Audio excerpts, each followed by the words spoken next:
decision, which was what I would like to see happen, where we all just sort of go quietly into that good night, through a collective act of non-procreation.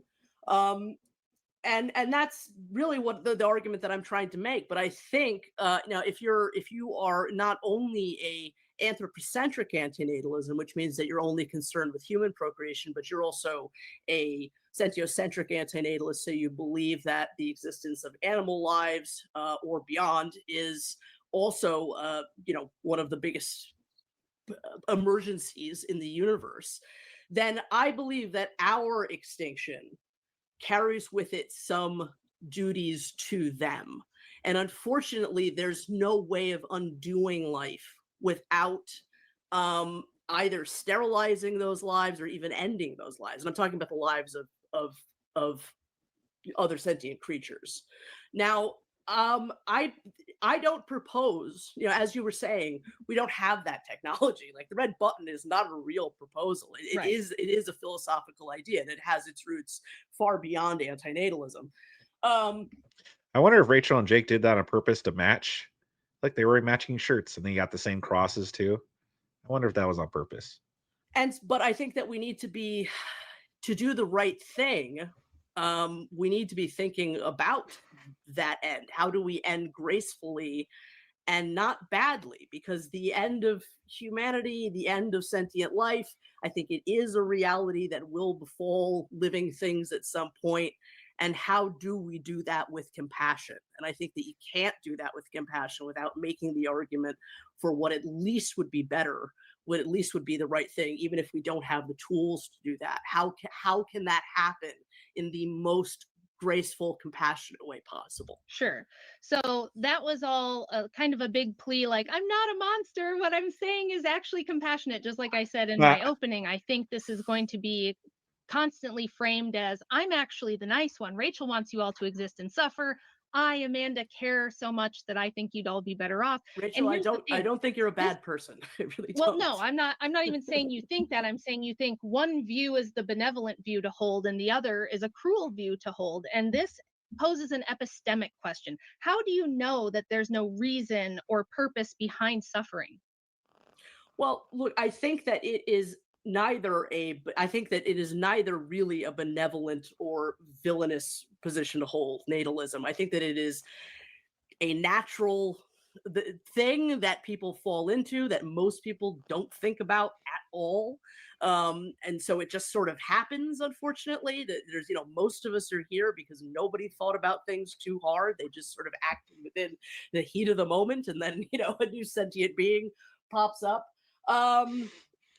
It's so What was your weird. question? That's funny. What was your question? I totally forgot. But it's so creepy how she keeps referring to like human beings as sentient creatures. We're human beings, lady. We're not just sentient creatures. She reminds me of someone, by the way. I can't put my finger on who. I'm so sorry. Now I How do you know that there's no reason or purpose behind suffering? Well, I think that there is a reason and purpose behind suffering. I mean, suffering for the living does build character. We have to know when something is it's a warning signal. It has all kinds of utility once we exist. The point is, there's no reason to impose. No way, Abe Dinkus. You are fucking with me, right? She is 42. This lady's 42. What? I'm only like a year younger than this lady. That is insane. No way she's 42. You're pranking me, Abe Dinkus. You're pranking me here. I refuse to believe this lady's 42. How is that even possible? How is that possible? That means Rachel's older than her. Yep. That is wild. Holy shit. No wonder she's angry. She thinks it's more it's better for people not to just live anymore in suffering. I refuse to believe she's a lady. Yeah. Oh my goodness, that is insane. That onto something that doesn't need it. sorry, go ahead. It's interesting too that you said you think that most of us are here because people just didn't really think about it. And I've watched a lot of your videos and I've read quite a bit of your book. And usually what you say is that the reason people reproduce is out of selfishness and because we are propagandized and we've had this idea imposed on us from a young age that we don't have a natural drive to actually have children, but a natural drive only to have the sex that produces children. Yeah. So do you believe that? Well, Is yeah, that you're right. accurate? I think that when we don't think about it, when we're not considering this idea philosophically, when we're just acting, yeah, I think it's mostly the sex drive in action. And then, yes, there is more of the the ideology of or the what I can't think of the correct word for it, but there is natalism as a philosophy all its own that some people like yourself take Mhm. on. So, um, I just so yeah. I mean, I think that both things can be true. I think both So things are true. fundamentally, what I'm asking here Yeah. is why should somebody, if they're listening to both our views, and mine is that from the Orthodox Christian worldview, which is different than other types of Christianity, we believe that the purpose for existence is something called theosis, that you are born and created by a loving creator in his image, and that the purpose of our lives here is to prepare us for the next life, that this one Mhm. is temporary, that the next one is eternal. Yeah, big back lady. Yeah. This is not what Sir Mix-a-Lot. Is it Sir Mix-a-Lot? Yeah. When he was singing Baby Got Back. This is not the type of big back that he was talking about at all. No, sir. Eternal, and that it is to through humility and love and repentance to find our way back to God and what we were originally created to be before evil entered the world, which gives our suffering and our trials purpose and meaning, and it gives love and natalism meaning. And contrast that with your worldview, which is there is no God. Everything's kind of a biological accident. There was just enough time and enough conditions that we just ended up here. We really don't want to reproduce. We really just want to have sex. And there's, no reason to impose life, which is terrible and a net negative, right? It's all this suffering life. There's even a guy, an anti-natalist, who has a channel called Life Sucks. And, I've seen a lot of your podcasts with a lot of these folks. And again, here and in your soft white underbelly interview, you come off as, well, I'm just trying to be reasonable. I'm just trying to be, like I'm trying to reason with people and get them to understand it's actually, an immoral thing to do to impose. Imagine having a channel called like Life Sucks. Like, what is this? A 13-year-old freaking emo kid? Life sucks. It's not fair. Existence on someone who can't consent to it. But there's a whole lot of problems with that, and we can get into that. But why would anybody hear your view and think it's more reasonable than my view? What's the actual Well, epistemology? How do you know that I'm wrong and that you're correct about the nature of life and that there is no creator and that this is all just a biological accident? well, I don't know that you're wrong for with in any kind of absolute sense. My mind is always open to the possibility of being changed. But I also, what matters most is why. I guess a question for you is why are you so sure that the people that you will produce or people with your like-minded view will produce will accept your worldview? Because again, as what I was Oh, I'm saying, not at all. I'm not at all convinced so of that. why take that risk? There's every chance that out of the 5 children I have, 1, 2, maybe 4 or 5, maybe all of them will become atheists. They won't believe in Christianity anymore at all.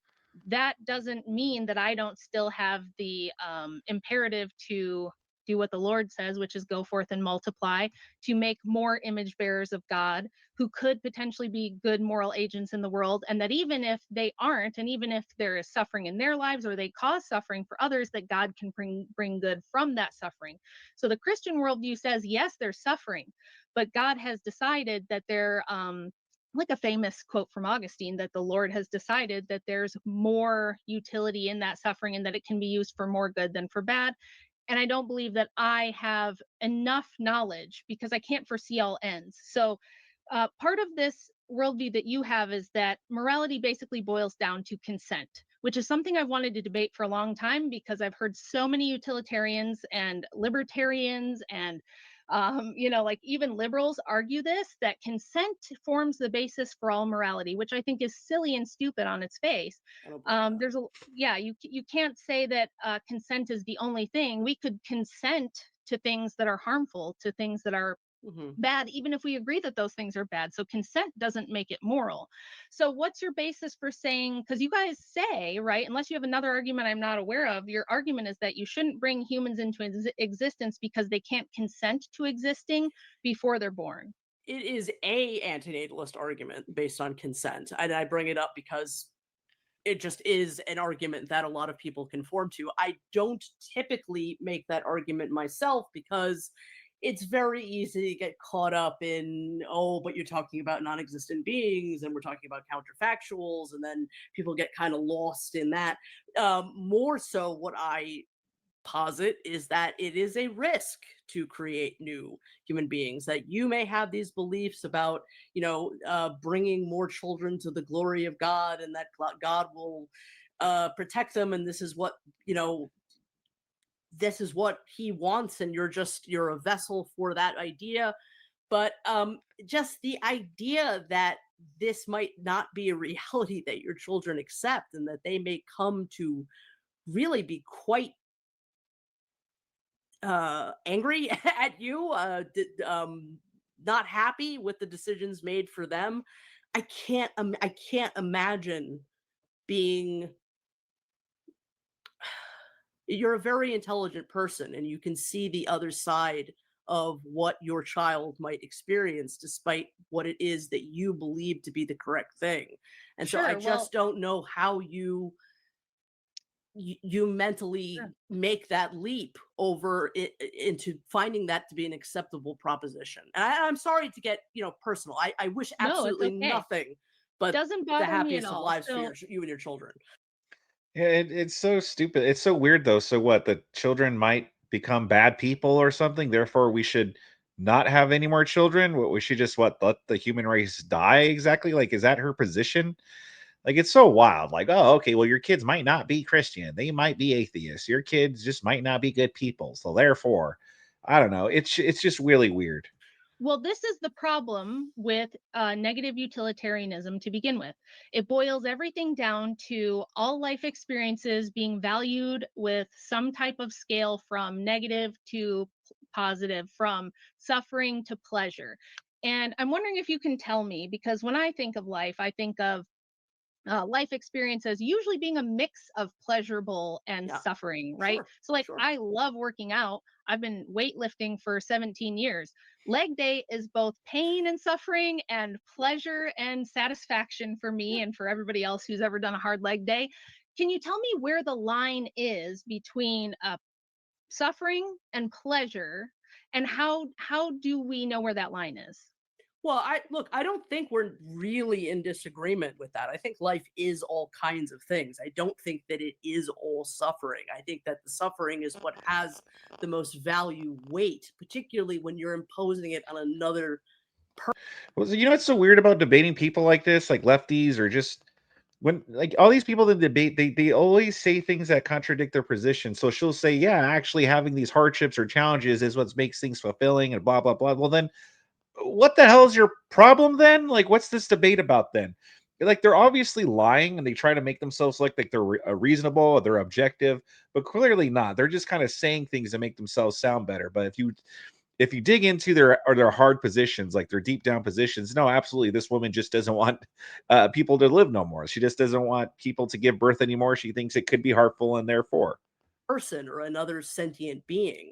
So my line in the sand is going to be very, very different than what your line in the sand is, or what the child that you create is. oh yeah, no, absolutely, yeah, never worked out in a day of her life. Yeah, to her, leg day is just getting nothing but like chicken legs or turkey legs. That's leg day for her. I'm eating nothing but turkey legs today. Some of them will be bacon wrapped.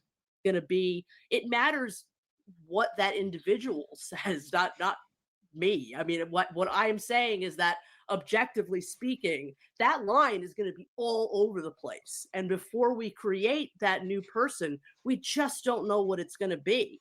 And we're asking them to accept this line. We're asking them to say, well, like, I find I find leg day to be an acceptable price. But it really, I mean, it sounds even absurd to me to say, like, well, I'd rather not live because of leg day.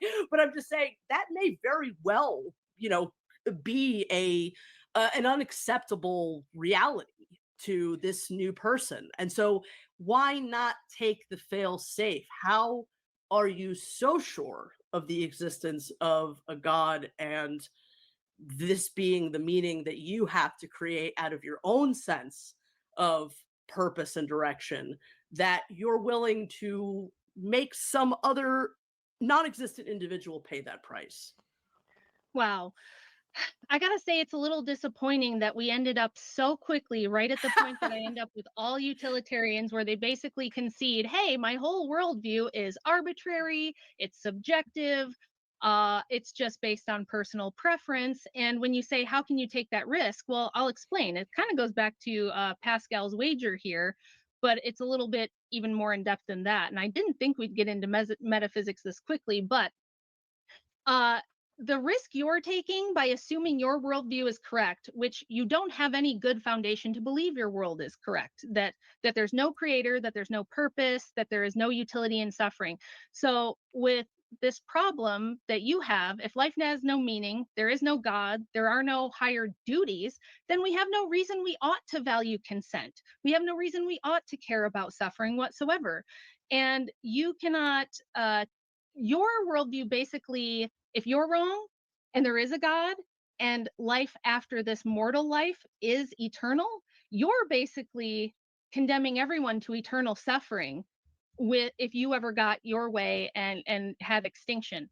Me, on the other hand, if I'm right, at least some people get eternal well-being. Maybe a lot of people get eternal well-being, and those who didn't ended up there because of their own free will. And if I'm wrong, all we get is what, and you're right, right? If you're right about the world, then when we die, we just have everlasting neutrality, everlasting peace. We just go to sleep, we never wake up, and we suffered for a short, finite amount of time when we were here, but that's not so bad. So Well, I would say that, but even more than that, even more than this question of, we could always just go back to we both have axioms and whatever, but yours are particularly unfounded because we could just look at transcendental categories like the logic required for you and I to be here and think through these things, for us to be sentient, for us to think through the logic of our arguments.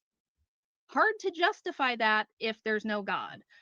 Let's go back to your red button experiment. And would you prefer to end all life, or do you just advocate for ending sentient life?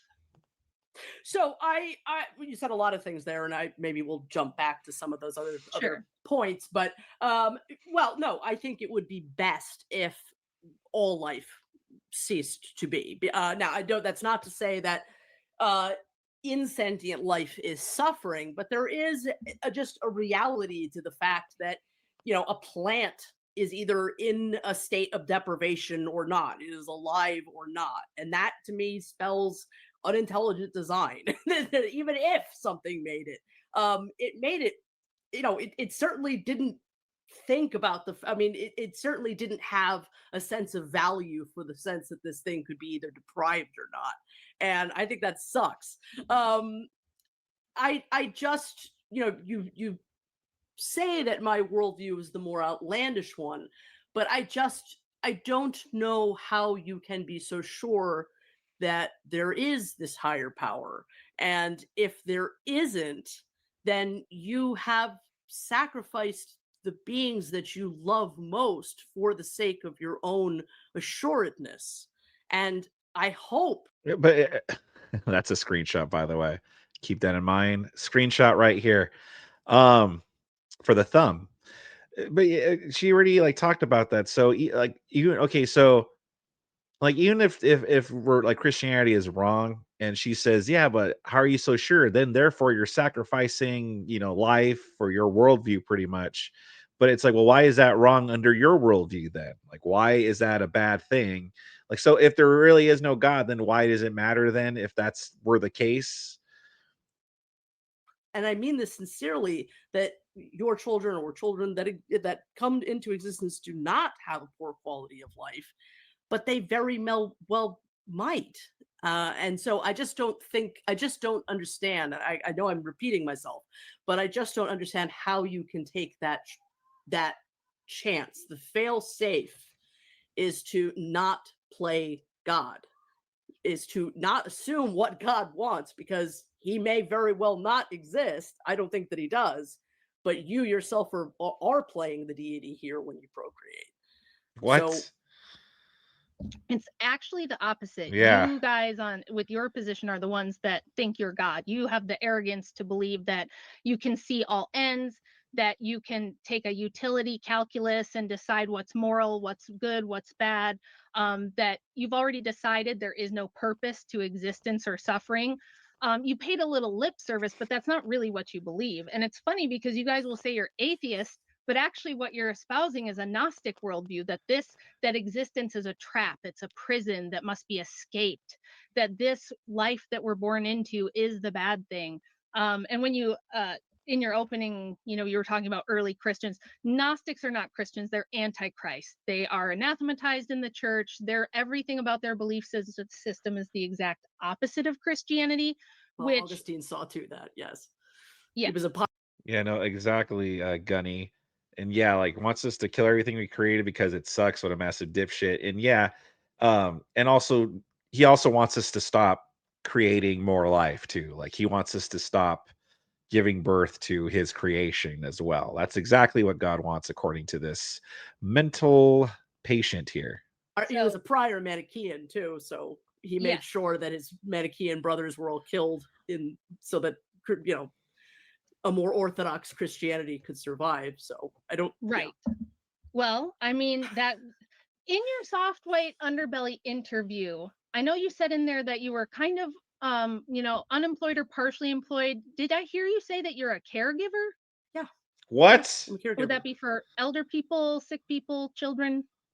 An elderly person. I'd rather not get into my Sure. personal circumstances. I don't want you to I don't dox really see yourself. how I don't that want you to give matters. any details, but That's insane. So the person that says, yeah, life isn't worth living, or it's all better off if we just died or ceased to exist, is caring for the elderly. That's absolutely insane. Why would she get into that profession if that's how she felt? That is wild. well, I think it matters tremendously. I would not want someone taking care of Yeah. elderly people who thinks that life is not worth living and that sentient life should be wiped out. That seems Okay, like a that's fine. major conflict of interest. I think it's a So major. I for mean, you to listen, say that I'm the one taking the leap by saying, "Hey, I'll err on the side of a God existing." Now, it's not that I'm certain. I don't think either of us are going to say we're certain in a And probably not even purposely, Wikimoto. Probably not even purposely. It's probably she's probably like, fluffing their pillows on their bed, and she's like, "Oh, let me reach over you real quick," and then her belly just smothers their faces. Like she's probably doesn't even have to try to smother them. She just automatically does whenever she reaches over the bed. Let me grab this real quick, and then it's like, woo, woo, woo. logical sense. But if you have you ever heard of the transcendental argument for God and the argument that transcendental categories prove there must be okay, you No. should probably look that up sometime. It's probably beyond the scope of this. But do you think that the laws of logic are discovered or did we create them? I think that they're discovered. Okay. So that would lend to the idea that something beyond the physical material world pre-exists this physical material world, that some mind had to exist for this physical world to exist. So you're not actually a biological essentialist. You're not actually a full materialist and you don't even know it. I just expected more. Yeah, she was on Soft White Underbelly, huh? Yeah, the host of that show is like, I got the perfect person in mind to be on my show. Who knows more about soft white underbellies than this lady? From somebody who wrote a philosophy book. I thought we were going to get into negative utilitarianism. I was Philbroing, I was like exercising my Philbro muscles in my brain because I haven't used them in a while because I'm usually just debating feminists who are like, I don't know, I just think like I should be able to do whatever I want and stuff. Okay. So I really thought we were going to get into that. So I'm a little Well, disappointed we about can. that. Well, I look, thought there would be more than incredulousness that you don't believe God exists and bringing people into the world think might be bad. I think it's very simple. I think there's no God. I think there's ouch, and I think that there's fail safes. I think people have sex drives, and we come to have ideas about the world, and we either throw new people into those risk categories or not. We either make people believe what we believe, or we don't. I don't think it's really much more difficult than that. I don't think it's much more complicated than that. I'm trying to say that it is better not to make people suffer, and the best way to not make people suffer is to not reach out into nothing and pull somebody out of it for absolutely no reason. Well, since you've already conceded that we do not have the technology to wipe out life right now, you and I, at best, we have a few decades left in this mortal coil. Sure. So in the decades you have left, you get some sort of purpose from putting these ideas out there. Sure. You've taken the trouble to write a book. You've been making videos for almost 15 years. You're here. So what is it that you would prescribe? What are your prescriptions for what we ought to do and why should we do them? I don't want to assign we're all those of us that are already here. Let's live out the rest of our lives if we choose to. I believe that people should have the ability to, with medical, intervention, end their lives if they decide to. But let's live out our lives. Let's not make anybody else live it, and then let's just exit it. And let's try to see what we can do in the most compassionate way possible for the rest of sentient and non-sentient life. Let's put nothing else in harm's way as much as possible. So ending my we can, Rachel, we can throw the you're selfish, I'm selfish thing at each other all day long. I don't think it's going to get either of us anywhere. And I've done it, you've done it, fine, it's okay. Sure. But I don't think there's much else to say. I mean, you're either throwing things into the possibility of suffering I'd like or not. to walk through the practical implications of what you'd like to do. So I know that you've done some work with the organization Stop Having Kids, right? A little bit, like just, maybe showed up to some of their events. So if you guys got your wish and you convinced most people to stop having kids, we're not talking about ending anyone. We're not talking about deleting anyone. We're just talking about not making new people. What do you think would happen if you guys got your way? World population it's already, I mean, if people think that Amanda's crazy and this debate isn't worth having, just take a look at the birth rates right now. Yeah. Okay. But they're not being convinced by technology and liberal, it's also be clear about what's that? People aren't choosing not to have children because of anti-natalism. No, but I'm just saying, like, but you could argue, and I do in my book, that Malthusian propaganda has had a big impact, that environmentalist propaganda has had a big impact, that feminist propaganda of all has had the most impact in convincing women of this mentality that life is a prison, motherhood is a prison, that you're trapped, that you can't live your best life, that children are a ball and chain, that just being a baby factory is gross and weird, so this mindset in this age of new atheism and industrialism and feminism has done a lot of bad work, in my opinion. It's been more effective than I would like it to be. But let's just say that it keeps going down this path. Let's say we continue and the birth rate continues to decline and the broad anti-natalist perspective takes over, and eventually we do have just a very tiny population and eventually no human beings at all. What does that mean for the rest of life on this planet? Well, it means that human beings are either going to value being the stewards of the rest of life or not. It either means that we're going to do something to make sure that animals are not trapped in the cycle of sentience forever or for an indefinite period of time, and that their suffering doesn't go on and on and on. We're either going to value that, or we're going to allow animals to inherit the earth. Now, antinatalism is not a monolith on that subject at all. There are forms of antinatalism, like the voluntary human extinction movement, that does believe that we should allow the animals to inherit the earth. That is not my view. I believe that we should do something to. What should we do? I don't know, and that's I am not. I mean, I'm trying to make an argument for what I believe is the correct path. Now, how you implement that, how you engineer um, a graceful exit for all of sentient kind or all of life, it's a lot more than a schmucky little artist, can figure out. And I've said that again and again and again. I believe that this is sort of something that humanity needs to take on as a future project.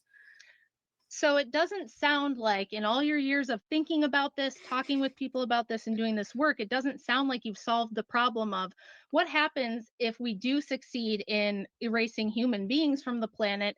And now the world is just filled with sentient animal life, which does not have medicine, has no free will or any idea of benevolence or justice or charity, Mhm. cannot mitigate pain at all. It would just be a world of sentient beings with predator prey Right, relationships. There would be right. death. There would be things eating each other alive. That's There would be that's ex- flesh eating bacteria. that's exactly the reality I'm arguing against.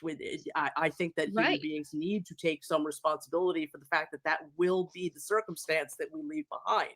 But Now, we've what already But established. I don't. Okay, but if there's only animals left or mostly animals, then that's exactly what's going to happen. But that's what you're advocating for. You're advocating no humans, no sentient creatures, as you call them. So all that's left is going to be the animals, and then that's all you're going to have. So what are you advocating for then? We've already established that you don't know of any technology that could Well, ensure. I don't. Human beings have gone to the goddamn moon. I mean, I'm sure that if humanity as a greater whole than a couple of people on the internet arguing for this point could put their heads together, I'm sure that humanity could find a reasonable course of action. I don't. Why would we come together to think like, hey guys, we should just end life. We should just put a halt to it. Just no more giving birth, no more of this and stuff. Why do we come together to think that? Listen, we do sterilize animals in the wild even now. We do. There are certain. I mean, we unfortunately are bringing species to horrific extinction even now. I believe that there has to be ways in which we could do that in a more benevolent fashion. So I don't think that these are these are circumstances that we can't possibly find the tools for. All I'm trying to do is make the argument that this is the correct end game, that this is something that we should value, and this is something that that humanity has to value and work on. Now there, Right. yeah. But what we don't want to do is say, espouse an idea like this and then have, because right now there's some pretty smart people out there who've talked about this. You're not the only one, I'm not the only one who's had these discussions. Mm, And as far as we know, scientists say even if you had your red button, and guys, the red button thought experiment is, if you had a red button and by pushing it you could explode the world or just poof it out of existence somehow, would that be the moral thing to do? Amanda's position, she said a million times, yes, yes, yes, she would hit the red button. Now, here's the problem. From her worldview with evolution, there is no way she could guarantee yeah, that that's true. life would not just come back, that it would come back possibly in an even more malevolent form with more suffering than what we have right now. And on a practical level, if she wants people to start trending towards depopulation, we will get the hell world I just described. If human beings cease to exist, if we end up like South Korea, which has a birth rate of like 0.7 right now, that's an extinction level birth rate. If you were to continue that, there comes a tipping point where population scientists say there's not much coming back from that. At least not to have the world we have now. It would be something else. So you take this huge risk of having a world with infinitely more suffering and no benevolent human beings, no Christians, nobody with a higher nobility or an idea of justice or benevolence or charity or helping others for no reason. You run a very legitimate risk with Yeah. Amanda's prescriptions of inheriting a hell world of nothing but suffering with no human beings that have free will there to do anything to mitigate it whatsoever. So Well, why, in the that's situation we find ourselves now, with the technology we have and the knowledge we have now, after thousands of years of philosophy and science and now hundreds of years of technology, why doesn't it make sense to take the most benevolent people who have a universal moral ethical code that does seem to give people purpose and mitigate suffering? When you look at the happiness index, Christians and religious people are the happiest on average. But even more than that, people who are like born sick and live lives filled with suffering say they want to exist and that they do find meaning in their suffering. Why not lean into that? Why not push for a more pronatalist policy with less animals? Because animals have a much more suffering existence. So more people, less animals, less suffering from your utilitarian worldview. So from your own worldview, my prescription would cause less suffering, and yours would almost, don't see a way around it. I'm waiting for you to give me a way around how your worldview doesn't inevitably result in even more suffering. Well, look, I think that Christianity has played a very large hand in getting the world to the state that it's in right now. So the idea that Christians are the most benevolent among us and they have not created a world in which people are not procreating as much as you would like to see and have created a world where all the suffering exists, I think is just patently Well, false. It's always comes to that, huh? It always comes to that. Um, it's always like, oh, Christianity bad. Like they're always like anti-Christian and shit. Like, what's up with that? Bunch of freaking anti-Christ, anti-God, anti-Christian heathens over here, and that seems to always be a source of it. Like, whoa, Christianity bad because look at all this, blah blah blah. you raise a Um, great point there. I'll just interrupt you quickly to say that you're correct. Christians are responsible for things like human rights, for things like hospitals, for things like medical technology. There is no reason from, and tell me if I'm wrong, I've never heard an argument against this yet, but from your view, there's no need, there's no reason to eliminate suffering. There's no reason to reduce suffering. There's no need to care about consent or injustice or fix anything. If life has no meaning and there Exactly. is no creator and everything boils down to preference and just my arbitrary experience of negative versus positive utils and what, there is no reason for anyone to have this greater moral ought that tells them to leave a better world than they found it. well, you're right. I mean, the world is chaos without this fiction that humanity is created of a god and the a divine moral theory. So I understand that, but it's just that I'm sorry, and I don't mean to offend you, but it is a fiction. It is something that humanity has created in order to give to Can you control demonstrate that? humanity. What do you mean? Can you demonstrate it? Can you demonstrate that it's that my worldview is not true? Well, I don't believe that there's any evidence of a god. I think that this is something that humanity has created to control other human beings to behave in a particular manner. So you just admitted that the world Yeah. is worse without Christians and that the only No, reason I you don't didn't. believe that God exists or that I Christianity is think true is that just an argument from incredulity. Christianity You just don't believe has it. won because it's You just killed a find it lot of people and unconvincing. it's terrified a Oh lot my of people. god, these people they're so insufferable. Like, what is it with these people? Christians bad. Christianity's bad because of slavery. They hate gays. It killed a lot of people. Blah blah blah. But she did also just say that no, Christianity has led to a lot of good things. Blah blah blah. I just don't think it's true. So which is it? Is it good or is it bad? Like, what is it, lady? Like, contradictory factory. They just want to, like, oh my goodness, it's so crazy how these people just come out as just anti-Christian, you know? People. And I think that that other forms of morality have not really been able to have the chance. If we can, Oh, really? You no, don't I think really, that in all of human history, other moral systems have had a chance? So you think I negative think that utilitarianism Christianity. can do better? Yes, I do. Okay, on what basis? Well, look, there has never been a negative utilitarian world, right? So I can just say that I think that a world that values difference and values the elimination of suffering, when and as far as I can see, It's so wild to me how Christianity bad because Christianity's killed a lot of people. Well, in her worldview, that should be a good thing, right? If Christianity has killed a lot of people, well, isn't that good in her defense? Doesn't she want people dead? Doesn't she want people not existing anymore? So why is Christianity bad if it's killed a lot of people and such? Like it just doesn't make any sense. And it just this lady just makes absolutely no sense whatsoever. Christians are just perpetuating suffering for absolutely no purpose other than this belief that it's appeasing some God that I don't think exists, but you do.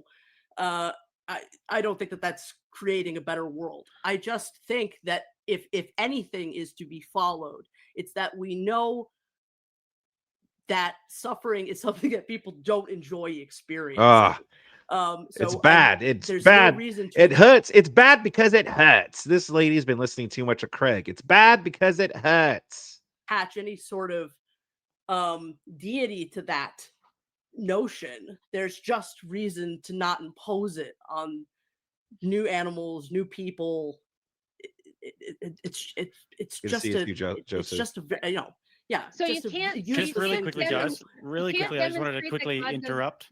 One Well, second. of course I can't. We're gonna get straight. We're gonna get straight back into it. You But I can just want to you. say, guys, over 850 people. Jake has to do his shilling. Similar to I am to myself. Can you still justify that you were right in making the decision to have them, even though they may be in incredible amounts of pain over this realization about life? Of course, because ultimately it is you and it would be that child who would be choosing to have that perception. So you and other people with your same worldview this is what the data says, is that people with anti-natalist worldviews, utilitarianism, leftism, are notoriously more likely to be depressed, to be suicidal. Well, yeah, because we're to facing reality. But you can't demonstrate that that's what the case is. You can't demonstrate that your reality is the true reality and that my perception of reality is false. You Well, even but said that you can't it demonstrate ultimately doesn't matter. It doesn't matter the fact of the matter is you are saying that something that may not be true is worthy of your offspring being fucking miserable. Sorry, I don't know if we're allowed to swear on this channel, but I'm just saying it may you are inviting the possibility that God might not exist, that it may all be, you might be 100% wrong, and you're not taking the fail safe. You're playing, you're rolling the dice with their welfare.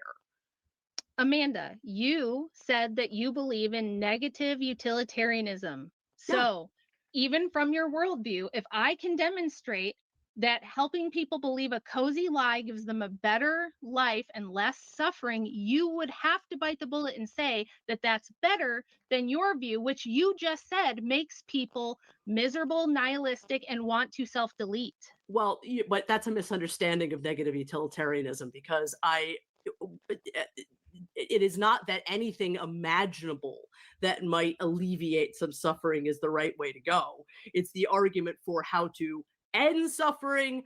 It doesn't mean that we need to predicate the whole all of negative utilitarianism on convenient, happy lies. It's to try to find reasonable means of alleviating suffering. Now, listen, anti-natalist, again, not a monolith. Extinctionism, not what all negative utilitarianists, anti-natalists believe.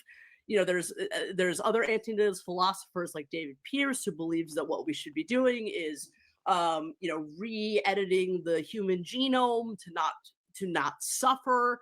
There are other, it's pretty rare. Actually, I think Lawrence sometimes makes this point that, if we could, gerontologists like Aubrey de Grey, and I think the philosopher John Harris also makes this argument sometimes that if we could, dramatically extend human life, that there would be less reason or maybe no reason to have children, or that there would have to be some trade-off. So there's all kinds of other, possible answers to this conundrum. It doesn't have to be that. I mean, it is the perspective that I take on. I think it's better to just This woman doesn't know what she's talking about. It's so crazy. This anti-natalist worldview, just like all these people that Rachel and Andrew and all these people debate, like their worldview makes no sense whatsoever, and that's why I it's so great that like these people are being exposed of just being absolute lunatics, usually anti-Christian lunatics. not mess with it and to end it. But yeah, I mean, there's all kinds of different answers that don't have to settle for the easy answers of, well, let's just feed people a God story and that'll make them happy. So do you believe that there's such a thing as objective reality, and that your version is more objective and mine is more fantastical and fabricated for the purposes of helping me cope with the horrors of life? Well, no, arguments of cope. I don't know. I don't know you all that well. I don't know if this is what you're doing to cope with the realities of life. I mean, that's an argument that I don't make ever, and that's not my point in saying any of this. Well, let me ask you this. Do you think men can be women and women can be men? I think that we should honor what people say about their individual experiences. So if you're somebody perfectly, wishes, so you but are I don't really, perfectly fine. I really So you're don't know perfectly why fine you with brought up people that subject all of a fabricating an sudden. internal reality if it makes them happy. Just Well, not the Christians. I don't. The No. transgenders can, but the Christians, they're silly. I would say that you're doing a lot more harm because you're bringing new people into the world knowing that something terrible can happen than somebody who has an internal reality that might not make. Now, I mean, again, that may be a reality that befalls a child you will have. So if that makes you so unhappy, if that is a possibility that makes you that I get the sense fills you with some level of disgust, I don't know why you would roll those dice. No. Why? I didn't say it. Now listen, this is where you're assigning intent to me. You said you don't know me and you don't know about me, and I didn't say that anything about my own personal disgust or one of my children. I just don't If know one why you of bring my it up children otherwise. becomes trans and there's nothing I can do about it, I did my best, and that's how the cookie crumbles. That doesn't get us away from the fact that your argument is completely contradictory and totally incoherent, because you think that when Christians assert that a God might exist, or that at least living in such a way that a God might exist, and taking Pascal's wager is silly, delusional. You don't see it's a argument from incredulity that you don't see a good reason to believe it. You think your reality is true, but then you'll also say that if you find utility in pretending to be a lady when you're a fucking dude with a beard, that is perfectly acceptable and a fine thing to do. Please square that circle for me. You're putting all kinds of words into my mouth. All I have said is that I think that listen, you're free to be a Christian. If that's what you believe and that's what you want to believe, that's the world. Now you're gonna switch. Dear. You're gonna pivot to a libertarian. Hey, you do you, I'll do me. No. You are advocating for the extinction of all life on this planet, ma'am, and you'd better have a better argument and a more coherent argument than, I don't really believe Christianity, but if a man wants to believe that he can be a woman, go for it, buddy. But let's wipe everyone out while we're at it. Transgenderism into any of this? Why are you doing that? It's not the arguments I'm making at all. I'm pointing out that this is all a facade. Your whole theory, your book that you wrote, the videos you've made, it's all incoherent. It's a contradiction. You are in mental contradiction. You can't give me any arguments for why we ought to do what you're saying we ought to do, other than you just think it's better. And you can't tell me how we're going to get there. You're like, well, we don't have the technology to do it now, but I still think we should try. And I say, what if that results in infinitely more suffering? And you're like, I don't know, I just think we should still try. It's like, if you're going to write philosophy books with people, and published them in Cambridge, I expected better. I'm just a homeschool mom with a high school diploma, and you are presenting incoherent arguments that don't work and incoherent logic here. So Well, maybe you can express it you better. are also espousing that there might not be a God. You're admitting that you might be wrong as well, and that if you have a child under that belief, you might be doing them harm. So I let me don't clarify, have I because have never So like she sounds just like a freaking human secularist with the whole oh but my harm it's gonna be harmful to everybody and me like it's the same thing like how human secularists and atheist puts like the harm on top. It sounds like she's doing the same thing like oh we need everyone to die because of my harm. How is she any different than the human secularists other than human secularists at least like to act like they have some morality where it's like well we want to like they at least pretend like they want to preserve life, you know? But this lady is just being outright saying, like, nah, we shouldn't. Fuck that. at any point said that I have all the answers or that I know what the end game looks like, but it is my firm belief. It is not a delusion or is not a facade. It is not something that I am espousing for whatever nefarious ends, that it would be better if we played the failsafe, and it would be better if nothing sentient was in harm's way, that it would be better if life itself was in harm's way, because it is not running a profit, because there's absolutely no reason to do it. It is here by pure aberrant chemistry, and we value it. The living, we need it to be good. We need it. Yes, to answer your question, Ken, the wine is delicious with this roast. Yes. Watching this roast and drinking this wine, good combination. To have all of this meaning that goes beyond the terrestrial meaning that we can assign to it. But if there is any doubt that might be the case, that God doesn't exist, and that if there is any doubt in your mind that a God exists, and if I am in any way correct, that all you are doing is rolling the dice with the sentient welfare of the things you espouse to love the most, then again, I just don't understand how you could possibly justify that decision. Well, let's go back once again and just point out that the reason you're like, I don't understand why you're bringing this up. I'm going to call it Matt Dillahunty's dilemma, right? That you and other atheists will say to Christians that it's actually not good for you guys to come up with these lies and these things that aren't true, these fantasies that even if they help you cope with life, even if people report more meaning and purpose, less suffering, a reason to suffer, that you find purpose in the suffering if you're going to suffer anyway, that it's not worth it because it's not in touch with reality. But then you guys are perfectly willing to allow other people to have internal fantasies, as long as those things, for example, feminism. If you don't like the transgender thing, let's take feminism.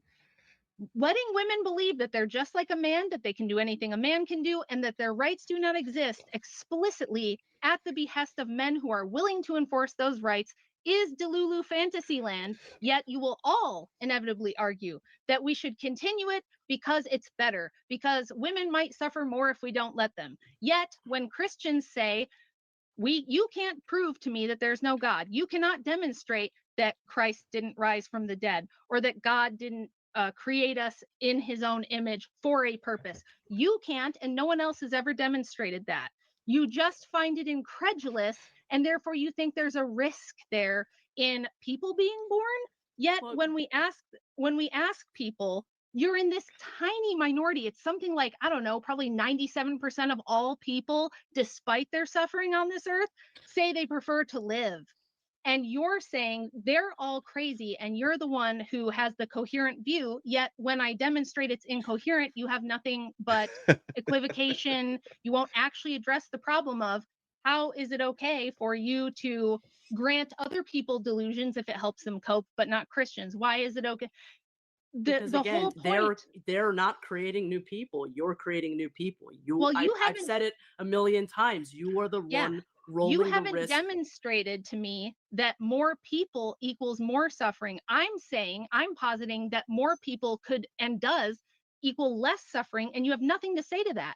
if we continue to depopulate the planet and get rid of humans, we're left with a anybody ever watch the Discovery Channel? I think Channel or Animal I Planet? think that we You ever run the watch risk of there jackals being eating more things alive from the feet suffering up? without more people if we do so without some sort of plan. Right now, But you're everything telling is me that you everything don't have is a happening. plan. No, I know, and neither do you. Is the point? The Yeah, point I do have a plan. Yeah. My plan is depopulate, more Christians, more Christian pronatalism equals a kinder world, a more benevolent world of people who have a reason to be moral. I and think to that care. that world has already failed miserably. If people Says who? if people Nobody i- agrees that with you. Yeah, man. says Everybody who? who's here wants to Okay, live, that's except for fine. you and a handful of other And they're gigantic, free to miserable they're troll people free who to are. live. Listen, let's just They're cut this free shit. to live. People are free to Dude.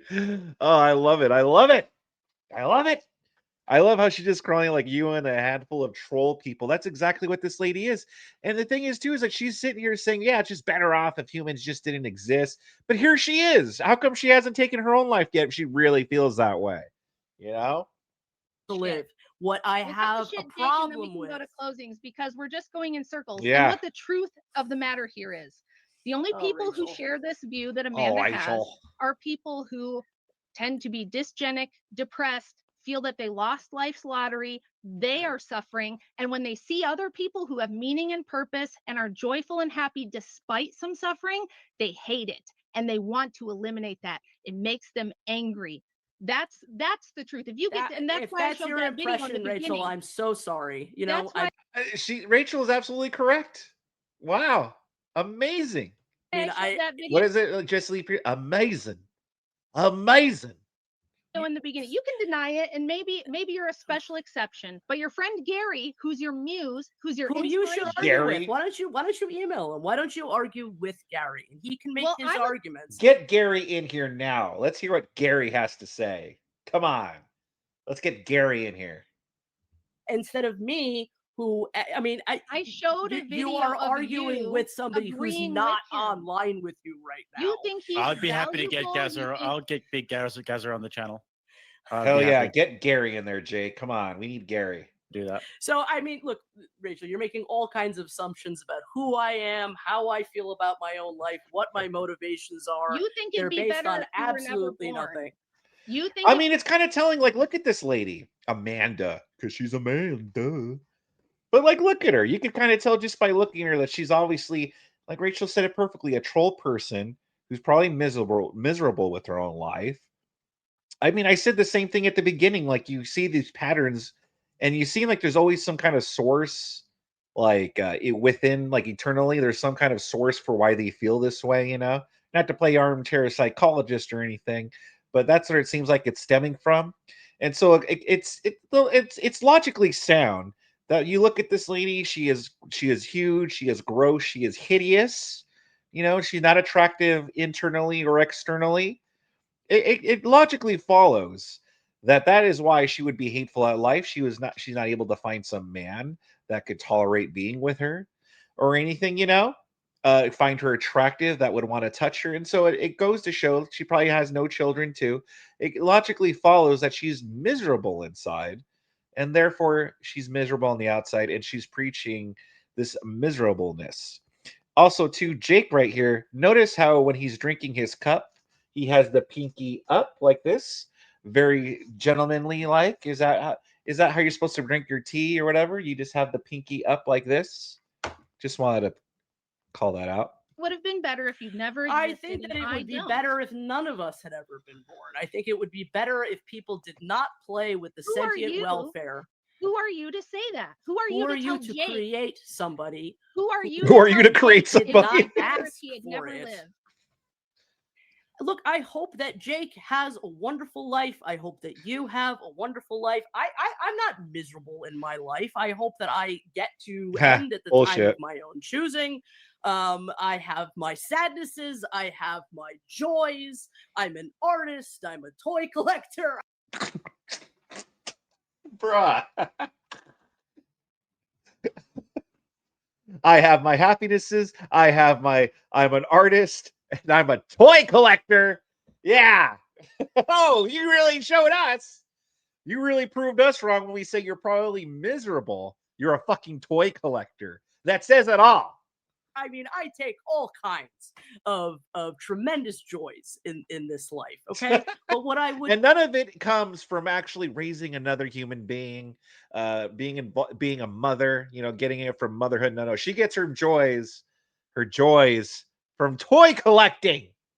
not do is impose it on a new consciousness, because that consciousness is not going to be me. And the candy that I think is absolutely delicious might be poison to them. And we can't know that until we have already kicked that new sentient creature out of the plane and then ask them if they enjoy flying. Well, here's my question to you then. Doesn't your continued Oh, it was good, Dano. I liked it. Rachel absolutely cooked her here. Absolutely cooked her. Again, exposing these people for just their nonsensical worldview for what it is. existence guarantee suffering? It means if you continue to Well, I'm exist, already you will here. suffer. Wait, Yes. you'll Yeah. suffer. Yeah. And what if your suffering causes other people to suffer? What if people who It care will, about you suffer? unfortunately. Then don't you have a moral obligation to prevent that? No, because I didn't bring myself here. And it's not, and once you are alive, once the decision has been made for you to exist, once somebody else has bought you the gift of life, so to speak, then there are addictions. There are things that you have attachments. It's not easy to kill yourself, Rachel. It's not exactly easy to be alive and to be sentient, to be sensate, and no matter what your worldview is, to then go and end yourself.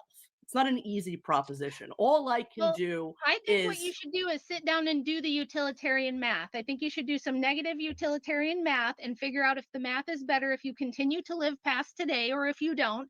And okay. if you determine that the math Whatever. is not in your favor, then Godspeed. Go to Okay. Canada and sign up for the MAID program, and that's it. And you will have. Well, what I would at rather least do, been Rachel, is consistent. argue that something like MAID be made available. Oh yeah, no, exactly, Ken. I'm not saying in itself there's something wrong with being a toy collector, but if that's all you got going on is that you collect toys, and if you're trying to win a debate and it's like one of the things to prove that you're happy is, oh, I'm an artist and I collect toys. Yeah, I mean, just something tells me that you're not exactly the most fulfilled, Available to all people. I have my life while I'm still alive has utility because I can make these arguments, and that's what I've dedicated my life to doing. What if the rest of us who do believe in God, or we just believe that life is better than not existing, we believe existence is a net positive, and we believe that people like you are a threat to that, what if we just go ahead and decide that the moral thing to do is get rid of people who are espousing that the rest of us never exist and that our children and grandchildren never exist? Well, I Is would there say that anything you're the one immoral in making that? the threats, and I'm not, Rachel. That's a I'm little not bit of making a threat. that's I'm quite asking you. threatening I'm not. dialogue to come from you. I'm not Look, threatening. my asking from your mission, own my worldview. mission as an anti-natalist is done, because I have put my ideas into your brain. I have allowed your ideas into mine, and that's really all I'm asking for. I'm just trying to make arguments, okay? I So, want to be clear. I'm not making a threat. What well, I'm it is doing a is threat. I no, let me talk. It's an internal critique of your own worldview from your own negative utilitarian. Yeah, no, imagine saying that's a threat. Well, that would be like saying, hey, you believe that we should stop existing because it's dangerous and harmful. We could say, oh, you're threatening us. Worldview. That feels If pretty you were to external to sit me. down and do the math and This lady's getting cooked and she knows it. That's why she's getting all defensive now and saying, well, that sounds like a threat, Rachel. agreed that the anti-natalists and specifically the ethalists or the pro-mortalists, who are people that think that it would be better to end all life, if we sit down and do the utilitarian math and decide that you are a net negative, is it moral for us to eliminate that threat? No, of course. Do you think that it's moral to do that? I'm a Christian ethicist, so no, I don't. I'm asking from your Then why make the worldview. argument? I'm Why not not making the argue argument. against I'm me? asking you. No, I'm asking no, you to justify through utilitarianism why you that are would not make asking sense. me to justify if it's right to murder people who have a different perspective. I'm saying that No, that it is that's best to incorrect. not create new people. Don't create new people. I mean, what, Rachel? I'm sitting here saying that it is within the realm of possibility that one of your children could have exactly the same worldview as I do. So Would it what? be correct to kill your child? I don't think so. I didn't posit that. You are getting emotional and misframing what I said. I'm using your system. So from your system, negative utilitarianism, I have to go to the foundations of why you believe this. And we Mhm, have to see if those foundations hold true. And mhm. I'm If you want the foundations, it's pretty much like Rachel, you called it. It's that she's a miserable troll lady. That's the foundations. What this is, she's again, like I said, she's not an attractive woman. She doesn't sound like she has a very pleasant personality. No man wants to touch her, marry her, make a mother out of her. And this is what it's all come down. She has a miserable existence. She's an artist and toy collector. That's all you gotta know. You know what I mean? So I think that's the basis of this, Rachel. That's the basis.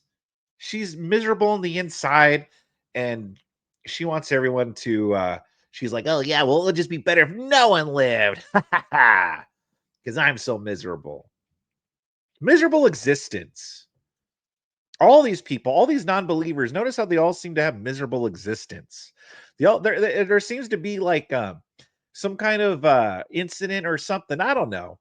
Listen, again, if I want to play armchair psychologist here, like there seems to always be something that all this anti-Christian stuff stems from, anti-God, anti-Christian. It all seems to stem from something.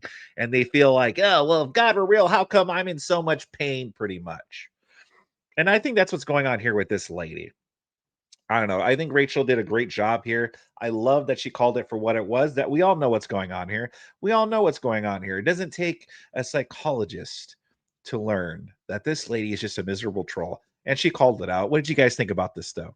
Leave a comment in the comment section below. Subscribe to my channel if you enjoyed this. Also, if you want to see the full debate, I'll have the link down below. It is on Rattlesnake TV, Jake Rattlesnake, Lord Jake Rattlesnake's channel. And yeah, I have some more Rachel Wilson stuff. I do also have some more Jake Rattlesnake stuff too that I think you'll enjoy. There's playlists on the screen for you.